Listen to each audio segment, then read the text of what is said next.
मिठाई बांटे बीजेपी के लोग और जो दुखी हैं वो अपना जाके विलाप करें, वो भवन में बैठे।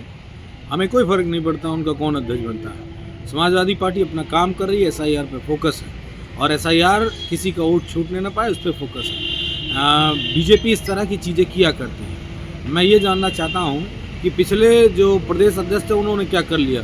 जाट कम्युनिटी से आते तो क्या कर लिया जाटों के लिए, उल्टे जाटों को अपमानित ही होना पड़ा।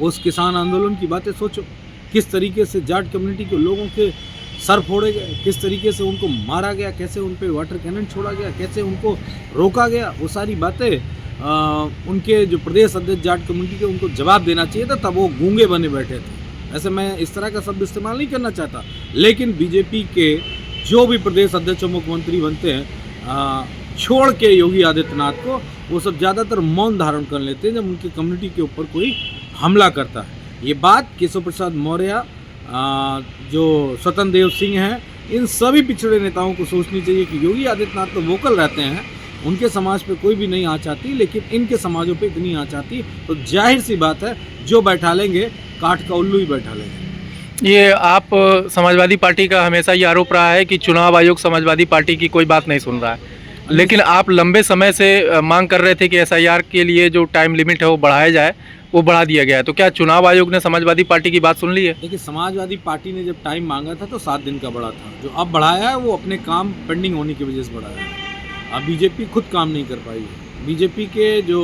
तमाम सरकार के बीएलओ हैं, उनके जो रिपोर्ट्स हैं, मैपिंग नहीं हो पाई है, फॉर्म अभी वापस नहीं आए हैं, तो बड़े पैमाने पर उत्तर प्रदेश में वोट रह गए। इतना बड़े प्रदेश में इतने कम समय में नहीं किया जा सकता है वोटों का निर्धारण कि किसका वोट बना किसका नहीं बना। और अभी भी एसआईआर के बाद भी बीजेपी और चुनाव आयोग से कठिन सवाल पूछे जाने तय हैं। जो भी आंकड़ा आएगा इसके बाद समाजवादी पार्टी बूथ पे हर जगह काम कर रही है और ये देख रही है किसका वोट बीजेपी काटने जा रही है और किसका बढ़ाने जा रही है। उन सब की निगरानी करते हुए चुनाव आयोग को और बीजेपी को कठिन सवालों का जवाब देने के लिए तैयार रहना पड़ेगा।